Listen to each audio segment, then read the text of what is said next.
नमस्कार दोस्तों, D411 classes में आप सभी का हार्दिक स्वागत है। जैसा कि आप लोग इसके पहले वाले वीडियो में आप लोग देखेंगे कि मैंने साइंस को आपको बताया, साइंस के बारे में फिजिक्स टॉपिक वहाँ शुरू हुआ है।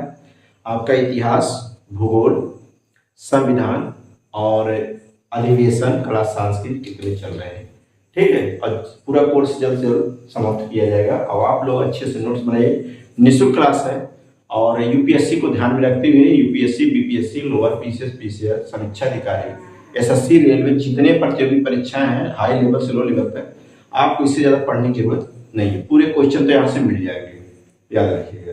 आइए तो बात हम इतिहास में शुरू करते हैं। इतिहास में हम लोग पढ़ेंगे प्राचीन इतिहास। क्या पढ़ेंगे? प्राचीन इतिहास हम शुरू करते हैं। प्राचीन इतिहास, प्राचीन इतिहास की बात अगर हम करें तो प्राचीन इतिहास में हम लोग सबसे पहले क्या पढ़ेंगे? पाषाण काल पढ़ते हैं। क्या पढ़ते हैं? पाषाण काल पढ़ते हैं। तो याद रखिएगा पाषाण काल। और पाषाण काल को आपको पहले से पता होगा कि जो बच्चे को जानकारी अगर नहीं, जो बच्चे देखिए इतिहास में ई नहीं जान रहे हैं, भूगोल में भा नहीं जान रहे हैं, संविधान में सा नहीं जानते हैं, उनको ना समझ में आ जाएगा फिर बताइएगा। मैं पूरे विश्वास के साथ कह रहा हूं कि एक बार चैनल से जुड़िए और अपने दोस्तों को साथ जोड़िए और ज़्यादा से ज़्यादा शेयर कराइएगा और उनको बताइए कि अभी तक अगर आप इधर उधर पढ़ चुके हैं तो एक बार दीपक सर से, डीके सर से आप चढ़ के पढ़ के देखिएगा। अगर नहीं समझ में आता तो फिर बताइएगा, फिर चैनल पर दोबारा ना आए पढ़ने के लिए, ठीक? 100% बता रहा हूँ। तो प्राचीन इतिहास हम सबसे पहले शुरू करते हैं। तो इसमें पाषाण काल की बात करेंगे और पाषाण काल को प्रागैतिहासिक काल के नाम से भी जाना जाता है। आप लोग नाम सुने होंगे, जिसमें से आप ऑफलाइन वाले बच्चे तो अच्छे से पता है इनको। प्रागैतिहासिक, पाषाण काल को प्रागैतिहासिक काल के नाम से जाना जाता है। अब सर इसमें हम बात करते हैं कि पाषाण काल को कितने भागों में बांटा गया है। तो याद रखिएगा पाषाण काल को 3 भागों में बांटा गया है। पहला आता है पूरा पाषाण काल, पूरा पाषाण काल, याद रखिएगा। पूरा पाषाण को सर इंग्लिश में इसको क्या कहते हैं, याद रखिएगा पैलियोलिथिक एज होता है, पैलियोलिथिक एज होता है। तो आप लोग खाली शब्दावली को ध्यान दीजिएगा, ठीक है, मैं जो बोल रहा हूं। दूसरा सर आता है मध्य पाषाण काल। क्या आता है? मध्य पाषाण काल। मध्य पाषाण, पाषाण मीन्स सर होता क्या है? पाषाण मीन्स होता है पत्थर। तो हम बात इतिहास जब से शुरू हुए प्राचीन इतिहास में, मैं थोड़ा सा भी इसके बीच में मैं थोड़ा सा एक कहानी बताना चाहता हूँ, थोड़ा सा, उसके बाद आप लोग को शुरू करता है। अगला आता है नवपाषाण काल सर, नवपाषाण काल, नवपाषाण काल। तो नवपाषाण काल की बात करते सर, ये पूरा पाषाण काल कहां से कहां तक चला? तो 20 लाख से 20,000 BC तक चला था। याद रखिए ये एनसीईआरटी बताता है 20 लाख से 12,000 BC तक। इसके बाद ये समाप्त हो गया, यहां तक आपको पता है। उसके बाद सर ये कहां से कहां तक चला? 12,000 BC से 12,000 BC से बात अगर करें तो 10,000 BC तक की बात हुआ। इसका 10,000 BC तक की बात हुआ, ठीक। और सर नवपाषाण काल की बात अगर करें तो याद रखिएगा 10,000 BC से 10,000 BC से बात अगर हम करें तो याद रखिएगा 1,000 BC तक की बात इसका हुआ, ठीक है। ये पाषाण काल, मध्य पाषाण काल, पूरा पाषाण काल का क्या रहा? समय रहा। इस बात को याद रखिएगा। यहाँ तक तो किसी को डाउट नहीं है, मैं एक बार डाउट क्लियर कर रहा हूँ।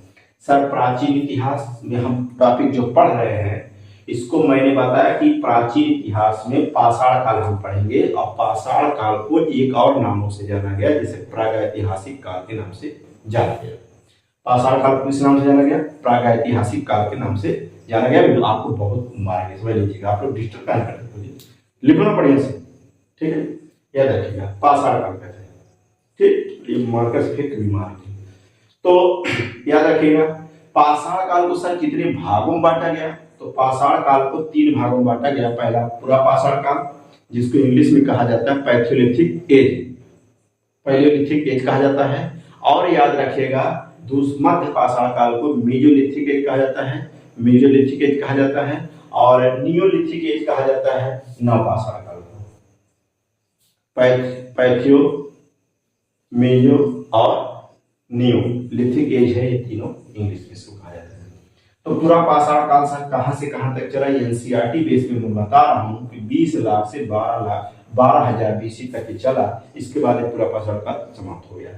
मध्य पाषाण काल की बात अगर करें तो 12,000 बीसी से 10,000 बीसी तक चला, इसके बाद समाप्त हुआ। उसके बाद सर नवपाषाण काल की बात करते हैं तो 10,000 बीसी से 1,000 बीसी तक चला, ये भी इसके बाद समाप्त हो गया। तो अब आइए हम बात करेंगे सर पूरा पाषाण काल के बारे में हम पढ़ते हैं। इस बात को याद रखिएगा, जो लोग लिखे नहीं लिख लें, नोट्स बनाते चले। और इतना आपको यूपीएससी के लिए मैं बता दे रहा हूँ, पीसीएस समीक्षा अधिकारी के लिए इससे अच्छा रामबाण कहीं नहीं मिलेगा, 100% बता रहा हूँ। परीक्षा देखिए, ये नहीं मिलेगा क्वेश्चन तो फिर बताइएगा। मिटा रहे हैं। अब आइए हम पाषाण काल शुरू करते हैं, लेकिन पाषाण काल से पहले आपको मैं कुछ कहानियां बताना चाहता हूँ। देखिए कहानी क्या था कि जब पहले लोग क्या हुआ करते थे, जैसे जानवरों के पीछे भागते थे खाने के लिए, तो क्या हुआ करता, जैसे सुबह जहाँ होता था उसके बाद उनका कोई स्थायी घर तो होता नहीं था, वहां जैसे जानवरों के पीछे भागते भागते गए, शाम हुआ वहीं रुक गए अस्थायी। ठीक है, अभी पत्थरों के बारे में सब बताते हैं कौन से पत्थर क्या है। भागते गए, उसके बाद वहां शाम हो गया, रात बिताए गुफाओं में, नदियों के किनारे, कहीं जंगलों में रह के बिताए। सुबह हुआ, फिर भूख लगा, फिर याद रखिए भागते चले गए, पकड़ते जानवर जहाँ मिल जाए, भागते भागते शाम हो गया। उसके बाद वो भी वहां शाम बिताए, पानी पीने के लिए नदी मिलते थे, नदियों से पानी पी लेते थे, और याद रखिए जानवर तो वहां खाई लेते थे। ठीक, तो अभी सब कहानी में पूरा विस्तार आपको बता रहा हूँ इतिहास के बारे में। अब हम बात करेंगे, आइए हम बात करते हैं पूरा पाषाण काल की बात करते हैं। किसका करते हैं, पूरा पाषाण काल की बात करते हैं। पूरा पाषाण काल, पैथियोलिथिक एज।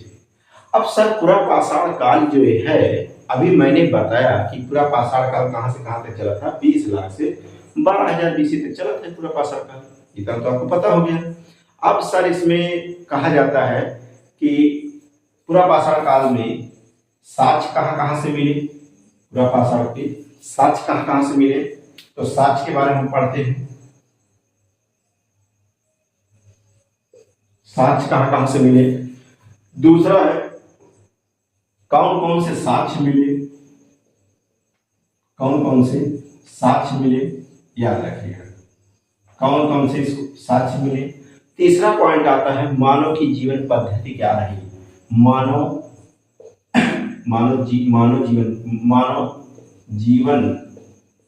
जीवन की पद्धति क्या रही।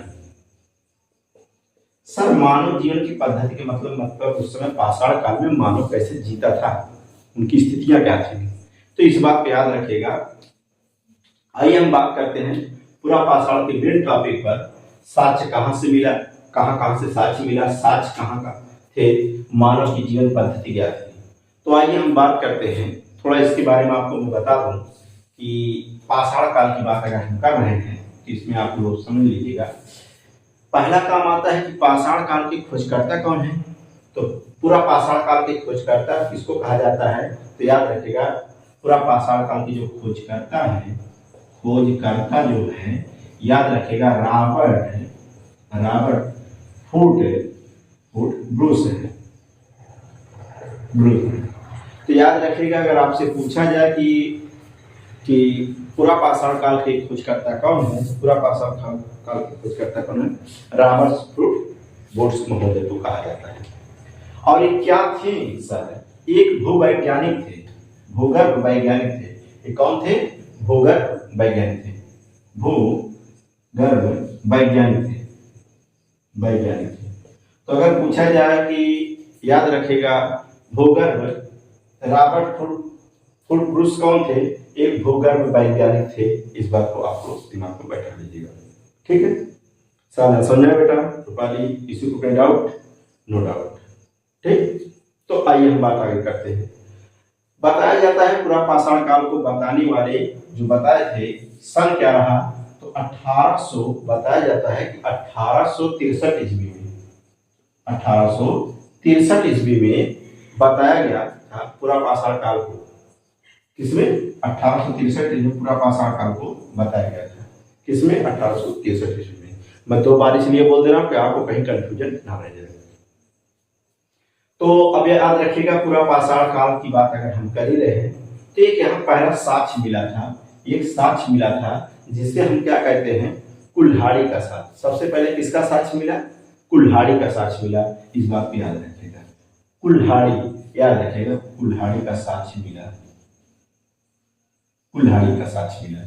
ठीक है, तो सर कुल्हाड़ी का जो साक्ष्य मिला ये कहां से मिला। कुल्हाड़ी को हैंडसेक भी कहा जाता है, हैंडसेक भी कहा जाता है। ठीक है,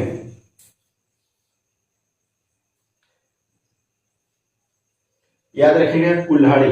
अब ये कहां से मिला था, अब याद रखिएगा ये पल्लवरम से मिला था, ये पल्लवरम से। अगर पूछा जाए कुल्हाड़ी का जो साक्ष्य मिला, कुल्हाड़ी का जो साक्ष्य मिला है ये पल्लवरम से मिला है, पल्लवरम से। तो कहां से मिला है, पल्लवरम से मिला है, पल्लवरम,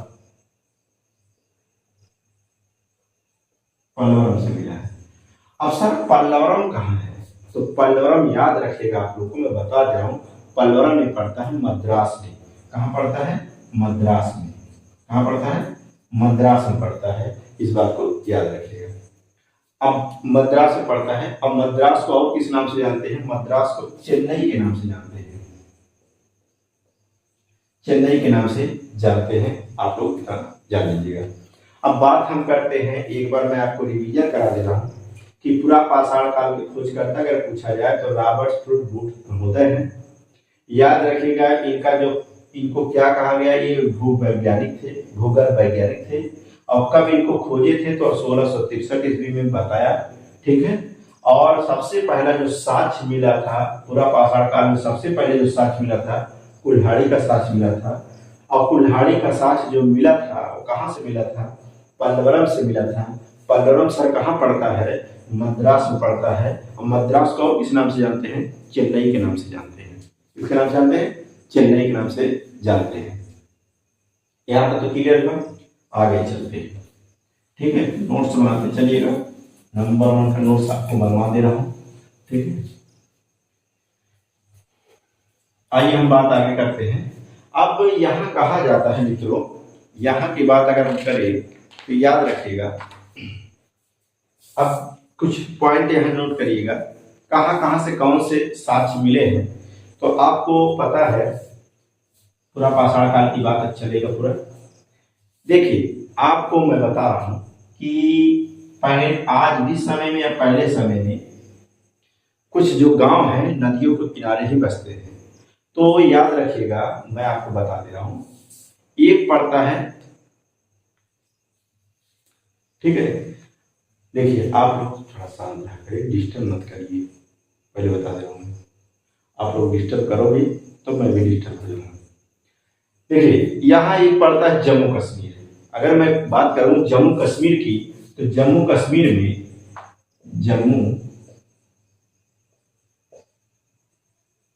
जम्मू कश्मीर में एक नदी पड़ता है जिसे कहते हैं, याद रखिए, पोतवार नदी। जम्मू कश्मीर में एक नदी है जिसको हम क्या कहते हैं, पोतवार नदी, पोतवार नदी। तो कुछ आप लोगों को पता है, पहले जो गांव हुआ करते थे, शहर हुआ करते थे, आज भी कुछ गांव ऐसे हैं जो नदियों के किनारे बसते हैं। तो जम्मू कश्मीर में पड़ता है पोतवार नदी। ठीक है, अभी कहां कौन सा किसका साक्ष्य मिला है। ठीक है, और एक चीज याद रखिएगा, पेशावर में एक नदी घाटी है, जिसे पेशावर की बात अगर हम करें तो पेशावर में एक नदी है जिसे हम कहते हैं, याद रखिएगा, पेशावर, पेशावर में एक नदी घाटी है जिसे हम सोहन नदी घाटी कहते हैं। सोहन नदी घाटी क्या कहते हैं, सोहन नदी घाटी कहते हैं, सोहन नदी घाटी कहते हैं, इस बात को याद रखिएगा। और यहाँ पर मध्य प्रदेश में एक और है, यहाँ मध्य प्रदेश की बात करते हैं, एमपी की बात करते हैं। एमपी में एक नदी पड़ती है जो, याद रखिएगा, मैं एक ही कलर से लिखता रहूं, बताता हूं तो बेटर है। यहाँ पड़ता है नर्मदा, नर्मदा नदी घाटी। कौन सा, नर्मदा नदी घाटी एमपी में पड़ती है, याद रखिएगा। आपको अगला जो मिलता है, उड़ीसा में एक नदी घाटी मिलता है, उड़ीसा, उड़ीसा की बात अगर मैं करूं तो उड़ीसा में एक नदी घाटी है जिसे कहते हैं बैतरणी। उड़ीसा में बैतरणी नदी घाटी,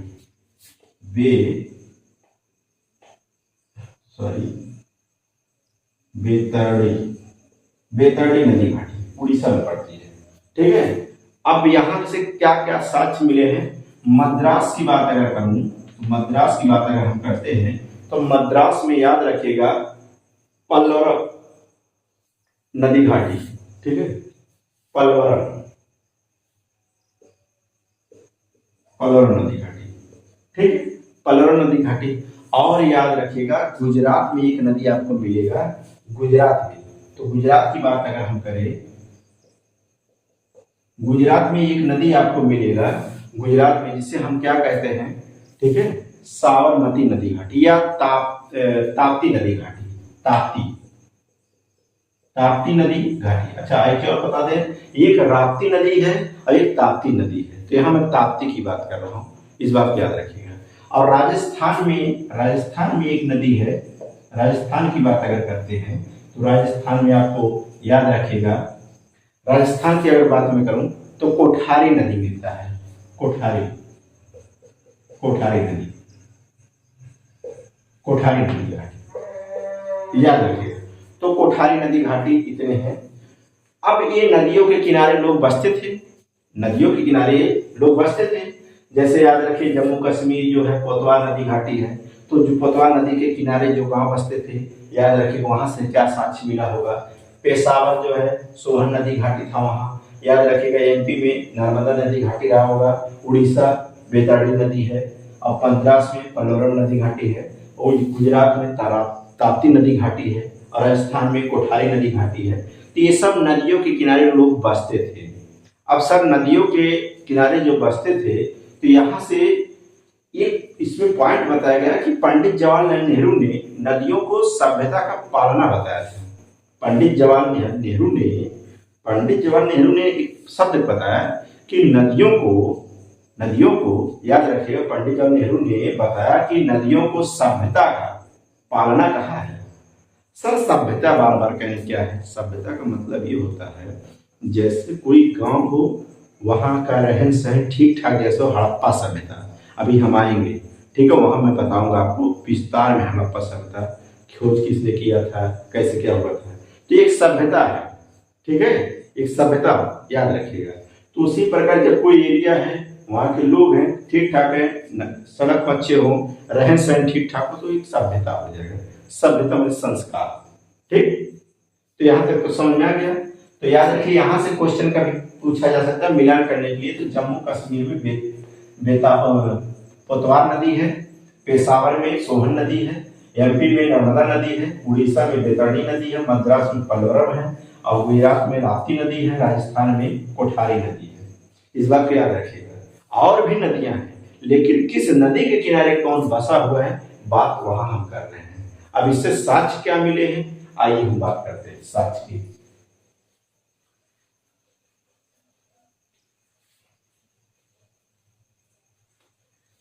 तो पहला पॉइंट हमारा ये बनता है सोहन नदी घाटी। क्या बनता है? सोहन नदी घाटी।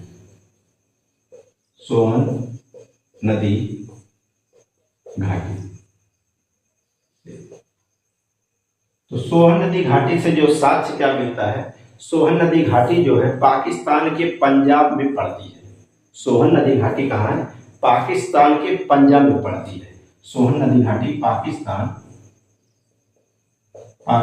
के पंजाब में पड़ती है। इस बात पे याद रखिए, ठीक है। तो अगर आपसे कोई पूछे कि जो सोहन नदी घाटी है, ठीक है, सोहन नदी घाटी जो पाकिस्तान के पंजाब में पड़ती है, इस बात को याद रखिएगा। अब यहां से सर जो साक्ष्य क्या मिले हैं, तो यहां से जो साक्ष्य मिला है, यहां से उपकरणों का साक्ष्य मिला है। उपकरण का साक्ष्य मिला है। इसका मतलब सर क्या हुआ? उपकरण का साक्ष्य मिलने का मतलब याद रखिएगा, यहां उपकरण का साक्ष्य मतलब पत्थर का वह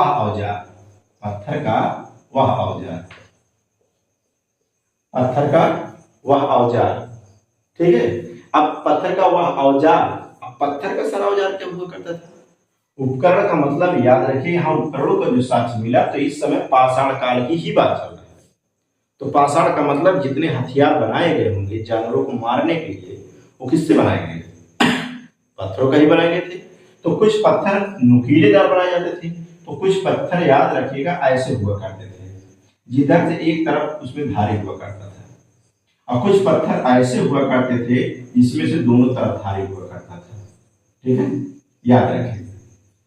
तो याद रखना, जो पत्थर में एक तरफ से धारी हुआ करते थे उसे हम क्या कहते हैं? उसको धार कहते हैं। उसको क्या कहते हैं? धार कहते हैं। और जो दोनों तरफ से भी धार, तो जो पत्थर में एक तरफ से धार हुआ करते थे उसको चापर कहा जाता था। इसको क्या कहते थे? चापर कहते थे। क्या कहते थे? इसको चापर कहते थे। और जिस पत्थर में दोनों तरफ धार होता था उसको चापिंग कहते थे। चापिंग कहते थे। ये वेरी वेरी इंपॉर्टेंट है। ये सब पीसीएस आईएएस में पूछे जाएंगे। वनडे में तो ऐसे चुटकियों में सवाल मिल जाएंगे, जैसे एसएससी हो गया, रेलवे हो गया, आर्मी हो गया, पुलिस हो गया, इस सब में ऐसे चुटकी मिल जाएंगे सवाल। विश्वास करो बस इतना। और आपको कहीं भटकने की जरूरत नहीं है। सभी सब्जेक्ट, एक सब्जेक्ट नहीं, सभी सब्जेक्ट। बच्चे दो ही चीज से डरते हैं, एक मैथ से और एक जीएस से। और जिसको आपको मैं बता रहा हूँ मास्टर बना दूंगा मैथ और जीएस को। मैं ऑलरेडी मैथ का टीचर हूँ, ऑफलाइन क्लास में स्पेशल मैथ रीजनिंग ही पढ़ाता हूँ सर। लेकिन मैं जीएस मैथ आपको लेकर आया हूँ। मैं यूपीएससी लेवल आपको बता रहा हूँ, पीसीएस लेवल का भी। जो भी बच्चे जिस क्षेत्र में जाना चाहते हैं कई नोट्स बनाते चलेगा। तो सोहन नदी घाटी कहाँ पड़ती है सर? पाकिस्तान के पंजाब में पड़ती है। पाकिस्तान में नहीं, पाकिस्तान के पंजाब में पड़ती है सोहन नदी घाटी। सर यहाँ से किसका साक्ष्य मिला था? यहाँ से उपकरणों का साक्ष्य मिला था। उपकरण मतलब पत्थरों का, क्या है? पत्थरों का औजार। पत्थरों का औजार। अब पत्थरों का औजार याद रखिएगा, दो प्रकार से हुआ करते थे। औजार बनाए जाते थे जानवरों को मारने के लिए। ठीक है, आज हम लोग क्या करते हैं? इस समय देखिए बंदूक चल चुका है, अभी सब बताते हैं आगे चल के। धनुष और बाण थे, अभी इसके साथ कहाँ मिले बता रहे हैं। तो उस समय जानवरों को फेंक कर मारने के लिए दो पत्थरों का औजार बनाए गए। जो एक तरफ भारी हुआ करता था उसे हम कहते थे चापर, और जब पत्थरों में दोनों तरफ भारी होता था नुकीला जिसे बनाते थे उसे चापे कहते थे। ए सोहन नदी घाटी से। तो प्रश्न कैसे सर? पीसीएस में पूछा जाएगा और अदर एग्जाम में पूछा जाएगा। उपकरणों का साक्ष्य कहाँ से मिला था? किस नदी घाटी से मिला था? तो सोहन नदी घाटी से मिला था। इस बात पे याद रखिएगा। पाकिस्तान पंजाब में कौन सी नदी घाटी पड़ती है? सोहन नदी घाटी पड़ती है। आइए बात करते हैं। चापा और चापिंग का जो उपकरण का साक्ष्य मिला था, किस नदी घाटी से साक्ष्य मिला था? सोहन नदी घाटी साक्ष्य मिला था पाकिस्तान के क्षेत्र से। आइए अगला, किस नदी से बात हम करते हैं? पोतवार नदी घाटी। पोतवार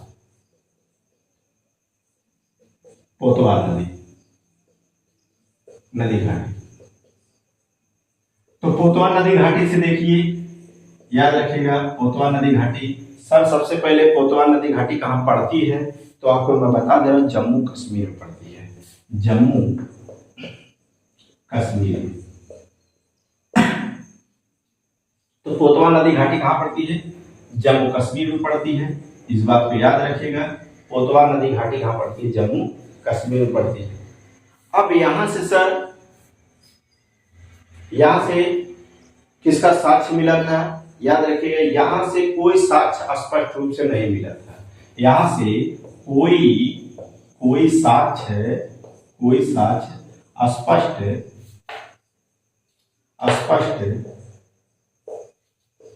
स्पष्ट रूप से साक्ष्य नहीं मिला था। ठीक है, इस बात को याद रखिएगा। सिर्फ उत्खनन का कार्य हुआ था यहां से। किसका? उत्खनन का कार्य हुआ था। तो सिर्फ यहां सर किसका कार्य हुआ था? उत्खनन का कार्य हुआ था। ठीक है, अब उत्खनन का कार्य किसने उस समय करवाया था? तो याद रखिएगा, उत्खनन का कार्य अगर पूछा जाए किसने कराया था? डी.एन. वाडियर महोदय ने करवाया था। डी.एन. वाडियर महोदय ने करवाया था। डी.एन. वाडियर महोदय ने करवाया था। किसमें? 1928 में करवाया था। किसमें? 1928 में करवाया था। इस बात को याद रखिएगा। ठीक है, अंग्रेजों के समय में करवाया था। अंग्रेजों के समय में करवाया था। इस बात को याद रखिएगा। ठीक है। तो सर क्वेश्चन कैसे यहाँ बनेंगे, क्वेश्चन इसको थोड़ा बता दीजिएगा, पूरा विस्तार क्वेश्चन इसकी जानकारी हो जाए। तो क्वेश्चन देखिए मेरे भैया, मैं आपको बता दे रहा हूँ कि पोतवा नदी घाटी, इससे साक्ष्य क्या मिला, पोतवा नदी घाटी कहाँ पड़ती है, तो पोतवा नदी घाटी सर जम्मू कश्मीर पड़ती है। और याद रखिएगा यहाँ से कोई साक्ष्य स्पष्ट रूप से नहीं मिला था लेकिन स्पष्ट रूप से आपको नहीं मिला था। जैसे कहते हैं किसी व्यक्ति को मैं स्पष्ट रूप से नहीं देख पाया, देखा लेकिन मैं स्पष्ट रूप से उसको देख नहीं पाया। ठीक है, जैसे रात में आपने किसी दृश्य को देखे, या कहते लोग भूत या कुछ है, भाई मैं स्पष्ट रूप से उसको नहीं देख पाया था, पर वहां क्या था क्या नहीं, लेकिन मैं देखा नहीं। तो कोई उत्खनन का साक्ष्य स्पष्ट नहीं मिलता था। याद रखिए उत्खनन का कार्य सिर्फ हुआ था, और उत्खनन का कार्य किसने करवाया था, डीएन वार्डियर ने करवाया था। और डीएन वार्डियर महोदय ने करवाया था। कब करवाया था, 1928 में करवाया था। किसके समय में, अंग्रेजों के समय में ये करवाया था। ठीक है, तो अगर पूछा जाए पोतवा नदी घाटी से किसका साक्ष्य मिला था, तो स्पष्ट रूप से कोई साक्ष्य नहीं मिला था। इस बात को दिमाग में बैठा लीजिएगा। आइए हम बात करते हैं, अगला आपको मिलता है गंभीर नदी घाटी। तो गंभीर नदी घाटी, गंभीर नदी घाटी, गंभीर नदी घाटी सर क्या है, तो गंभीर नदी घाटी राजस्थान में से मिलती है। तो गंभीर नदी घाटी क्या है, राजस्थान में पड़ती है। इस बात को याद रखिएगा। अब राजस्थान में याद रखिएगा गंभीर नदी घाटी राजस्थान में है, और यहाँ से जो साक्ष्य मिलता है, यहाँ से दो साक्ष्य मिलते हैं। इस बात को मैं बता दे रहा हूँ, दो साक्ष्य मिलते हैं। पहला साक्ष्य जो मिला है सिंघी तालाब, ये तालाब है, याद रखिएगा सिंघी तालाब। ठीक है, सिंघी तालाब का मतलब आप जान रहे हैं, पोखरा जिसे कहते हैं। तो अगर आपसे पूछा जाए पोखरे का साक्ष्य कहाँ मिला, सिंघी तालाब का साक्ष्य कहाँ मिला, गंभीर नदी घाटी से मिला। गंभीर नदी घाटी कहाँ है, राजस्थान में पड़ती है। सर दूसरा क्या साक्ष्य मिला, तो दूसरा 16R, क्या है 16R, ये भी सर क्या है, याद रखिएगा ये भी एक साक्ष्य है। ये भी क्या है, नाम रखा गया था 16R का, एक साक्ष्य है। ठीक है, दोनों मिले। लेकिन सर राजस्थान के किस जिले से मिले थे, तो याद रखिएगा राजस्थान के नागौर जिले से मिले थे। नागौर जिले से मिले थे। आपको अभी मैं बहुत मार दूंगा, याद रखिएगा, दिमाग का डिस्टर्ब करते जी, थोड़ा पढ़ाने दिया करिए, याद रखना। तो अगर पूछा जाए सर गंभीर नदी घाटी से कहाँ पड़ती है, गंभीर नदी घाटी राजस्थान में पड़ती है। राजस्थान में एक और स्थान है, जिला है जिसे नागौर जिला कहते हैं। और नागौर जिले से दो साक्ष्य मिलते हैं। पहला सिंघी तालाब, याद रखिए तालाब का मतलब पोखरा, जानते हैं गाँव में जैसे आप देखे होंगे पोखरा जो होता है, सिंघी तालाब। और याद रखिएगा राजस्थान की बात, नागौर जिले की बात अगर हम करते थे, यहाँ 16R करके एक और आपको यहाँ तालाब मिला था। ठीक है, इस बात को याद रखिएगा। आइए बात आगे करते हैं। अगले सर क्या होगा, नर्मदा नदी घाटी। क्या पड़ता है, नर्मदा नदी घाटी से क्या मिलता है, तो नर्मदा घाटी की बात अगर हम करें, तो नर्मदा नदी घाटी कहाँ, ये दो स्थान में पड़ती है। याद रखिएगा दो स्थान से है, तो दो स्थान से यहाँ से जो साक्ष्य मिला, ठीक है, यहाँ से राजस्थान नर्मदा नदी घाटी के दो स्थान है। एक है हथनौरा, क्या है, हथनौरा, और एक आपका पड़ता है भीमबेटका। क्या है, भीमबेटका। तो सर हथनौरा से क्या प्राप्त हुआ, तो हथनौरा से मिला था मानव का साक्ष्य मिला था, मानव की खोपड़ी का साक्ष्य मिला था। तो हथनौरा से क्या है, मानव की खोपड़ी का साक्ष्य मिला था। ठीक है, याद रखिएगा। तो अगर पूछा जाए मानव के खोपड़ी का साक्ष्य कहाँ से मिला था, हथनौरा से मिला था। हथनौरा कहाँ है, नर्मदा नदी घाटी में स्थित है। इस बात को याद रखिएगा। ठीक, और दूसरी बात अगर हम करते हैं भीमबेटका मध्य प्रदेश के रायसेन जिले में पड़ता है। भीमबेटका कहाँ है, मध्य प्रदेश के मध्य प्रदेश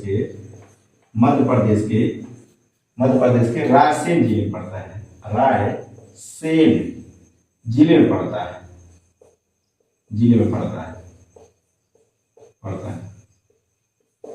अगर पूछा जाए भीमबेटका कहाँ पड़ता है तो भीमबेटका याद रखिएगा मध्य प्रदेश के रायसेन जिले में स्थित है, इस बात को याद रखिएगा। इसकी खोज सर किसने किया था? तो याद रखिएगा इसकी खोज प्रोफेसर वाकरकर महोदय ने किया था। प्रोफेसर वाकरकर महोदय ने किया था, इस बात को याद रखिएगा। ठीक, अब इसके बारे में थोड़ा सा आपको बेसिक बता दूं। यहां से किसका साथ? यहां से चित्रकारिता का साक्ष्य मिला था, चित्रकारिता का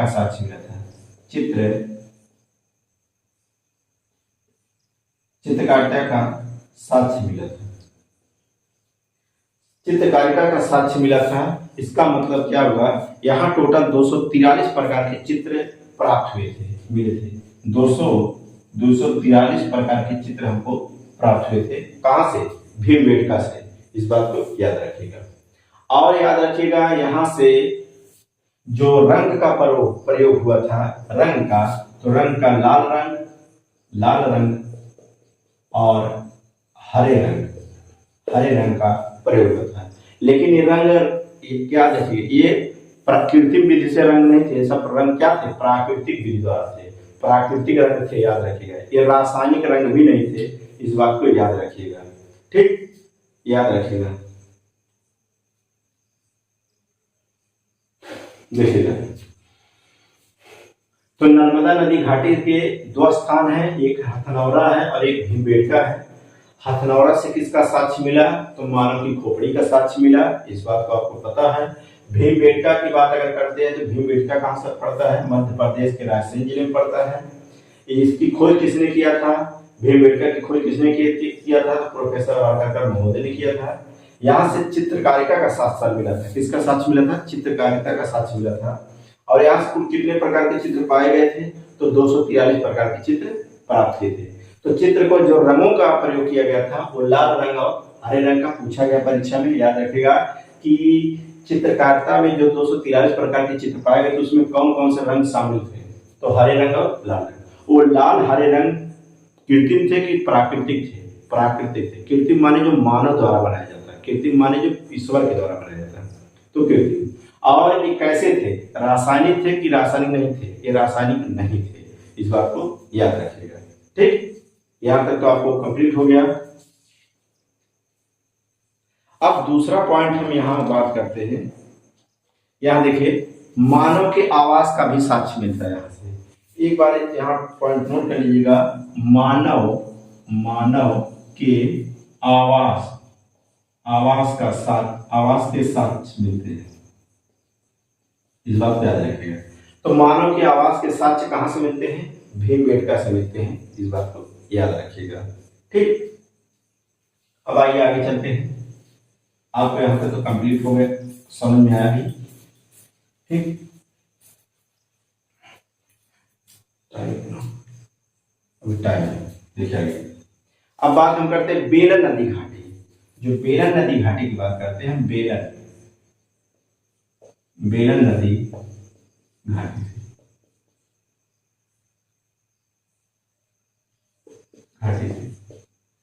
अब सर बेलन नदी घाटी कहाँ पड़ता है सर? बेलन नदी घाटी 3 जिलों में पड़ता है, 3 जिलों में पड़ता है। बेलन नदी घाटी कहाँ पड़ता है? 3 जिलों में पड़ता है।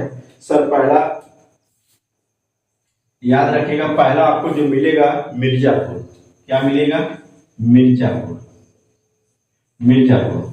दूसरा सर प्रयागराज। तीसरा सर क्या मिलता है? प्रतापगढ़ की बात करते हैं।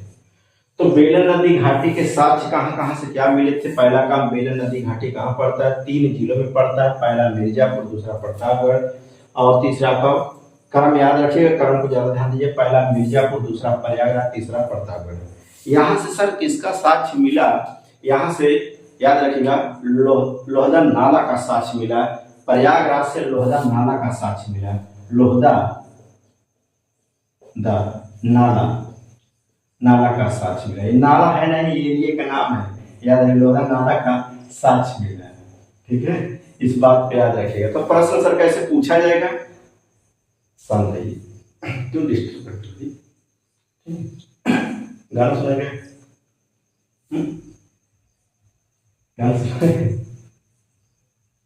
अगर सुनना तो गाना सुनाए इधर। तो अगर आपसे पूछा जाए कि लोहदा नाला का साक्ष्य कहाँ से मिला था, प्रयागराज। अब प्रयागराज कहाँ है, याद है, बेलन नदी घाटी की स्थित है। अब बेलन नदी घाटी जो स्थित है, कहाँ स्थित, बेलन नदी घाटी प्रयागराज में स्थित है। मैंने थोड़ा बता दिया, 3 जिलों को में पड़ता है, मिर्जापुर, प्रयागराज और प्रतापगढ़। तो प्रयागराज जो है, लोहदा नाला का साक्ष्य जो प्रयागराज से मिलता है, आपको पता है। और यहाँ से सर किसका साक्ष्य मिला, लोहदा नाला की बात अगर करते हैं, यहाँ से मात्र देवी का साक्ष्य मिला। क्या मिला, मात्र देवी, मात्र देवी का साक्ष्य मिला, का साक्ष्य मिला, याद रखिएगा, किसका साक्ष्य मिला, ठीक है, मात्र देवी का साक्ष्य मिला। याद रखिएगा, हड्डी की बनी हुई थी, किसकी बनी थी, हड्डी की, हड्डी की बनी थी। ठीक है, हड्डी की बनी हुई प्रतिमा कह सकते हैं आप, जो भी कह सकते हैं, इस बात को याद रखिएगा।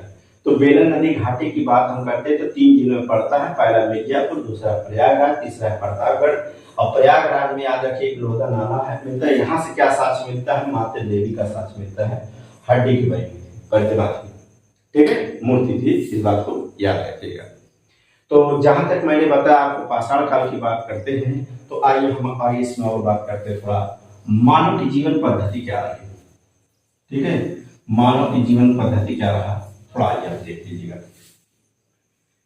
ठीक, तो मानव की जीवन पद्धति क्या रहा, मानव की जीवन पद्धति, ठीक है।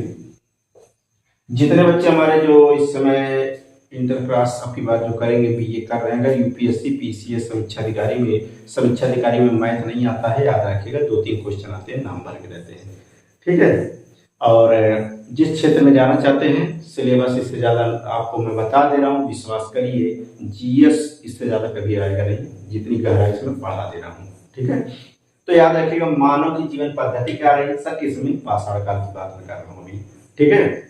तो पहला पॉइंट यहाँ से आता है कि जो मानव हुआ करता था, तो पाषाण काल की जब बात करते हैं, पाषाण काल में जो मानव का जीवन पद्धति क्या था, अग्नि से परिचित नहीं था, अग्नि से परिचित, ठीक है, अग्नि से परिचित था, सॉरी, अग्नि से परिचित था, अग्नि से परिचित था, किससे था, परिचित था, परिचित था, इस बात को याद रखिएगा, ठीक है, और अग्नि से परिचित था।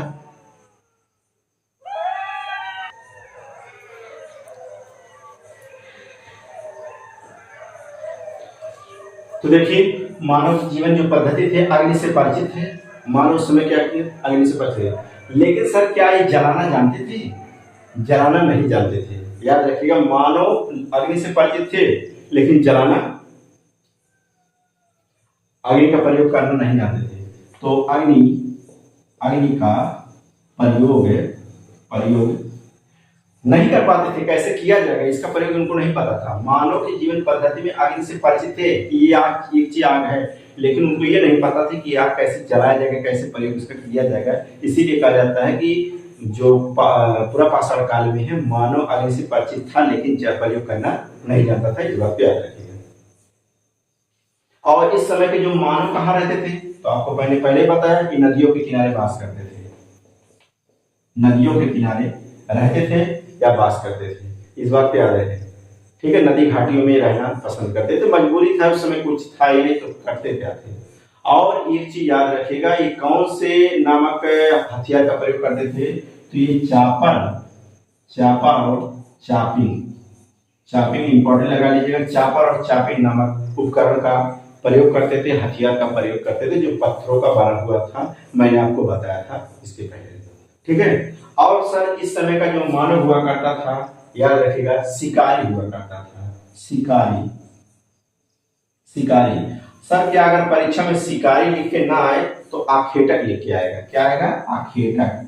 आखेटक क्या आएगा? तो पूछा जाता है आखेटक। मानव की जीवन पद्धति में पूरा पाषाण काल में जो मानव था वो क्या था? आखेटक था, शिकारी हुआ करता था, चापर और चापी नामक हथियार का प्रयोग करता था, पत्थरों को नदियों के किनारे रहता था।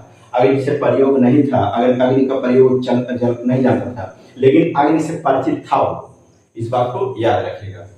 और याद रखिएगा मांसाहारी और शाकाहारी दोनों हुआ करता था। इस समय का जो मानव था मांसाहारी था और शाकाहारी भी था। शाकाहारी, ठीक है, दीजिए वाला शाका नहीं, याद रखिएगा शाकाहारी हुआ करता था, ठीक है। और इस समय का मानव शिकार करना जानता था। इस समय का जो मानव था शिकार करना जानता था।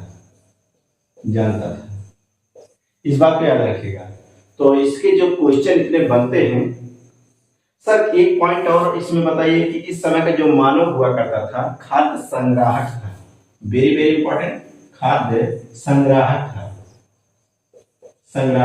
इसका मतलब सर खाद्य संग्राहक मतलब जैसे याद रखिएगा, आप लोग देखते हैं कि शादी ब्याह में जब खाना बच जाता है तो सुबह लोग खाते हैं, ठीक है, उसको गरम गरम करके क्या करते, खाते हैं। लेकिन उस समय जब मानव भागते भागते, ठीक है, कहीं शाम हुआ, कोई जानवर पा गया, उसको खाया और जो बच गया उसका मांस फिर रख देता था कि सुबह पतन मिले या ना मिले। तो वही जो सुबह बचने के बाद वो मांस को खाते थे उसी को खाद्य संग्राहक करते थे, ठीक है।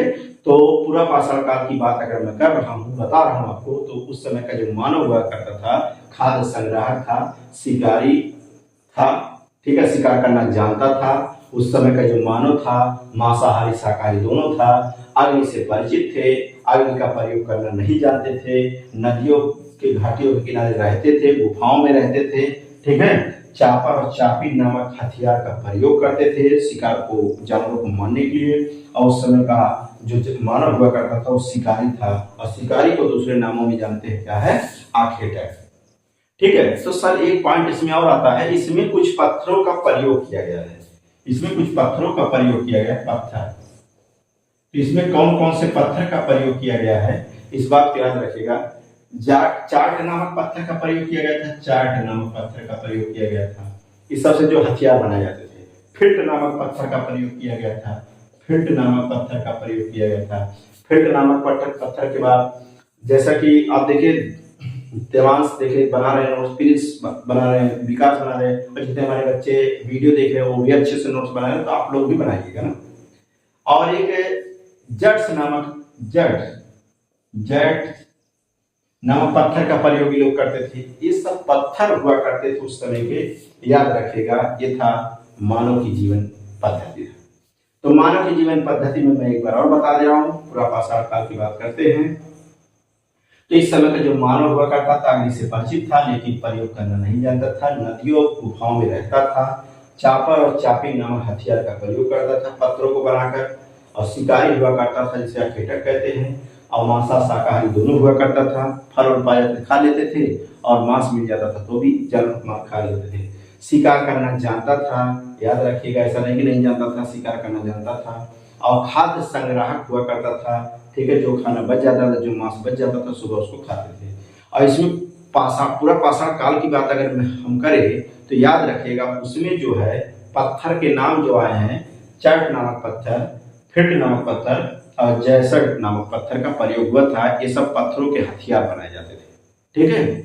तो जैसा कि आप लोग को वीडियो समझ में आया या नहीं समझ में आया, आप लोग को मुझे पूरा विश्वास है कि इससे ज़्यादा क्वेश्चन कभी नहीं आएगा, और आप लोग नोट्स बनाते चलिएगा। इतिहास बदलने वाली चीज़ नहीं है, इतिहास कभी नहीं बदलेगा, तो कहाँ से क्वेश्चन बदल सकता है, अब बताइए। बस छोटा सा रिक्वेस्ट है कि आप लोग वीडियो को ज़्यादा से ज़्यादा लाइक शेयर सब्सक्राइब करिए, जोड़िए। जितना आप ऊर्जा उधर से देंगे ना, इससे ज़्यादा ऊर्जा हम इधर से आपको देंगे। 100% बता रहे हैं। संविधान, विज्ञान, यूपी स्पेशल, अधिवेशन, जितने सब्जेक्ट जीएस के, मैथ जीएस से आप भागते हो तैयारी करने में, तो वही दोनों हम आपको तैयार कराने की सोच रहे हैं। अच्छे से तैयार करा दें, फिर उसके बाद आप देखिए, ठीक है। तो अगले टॉपिक में हम मिलते हैं, मध्य पाषाण काल की बात करेंगे। मध्य पाषाण काल में क्या होता था, कैसे क्या था, ठीक है, वहाँ से क्या क्या साक्ष्य मिले। मिलते हैं नेक्स्ट वीडियो में। धन्यवाद।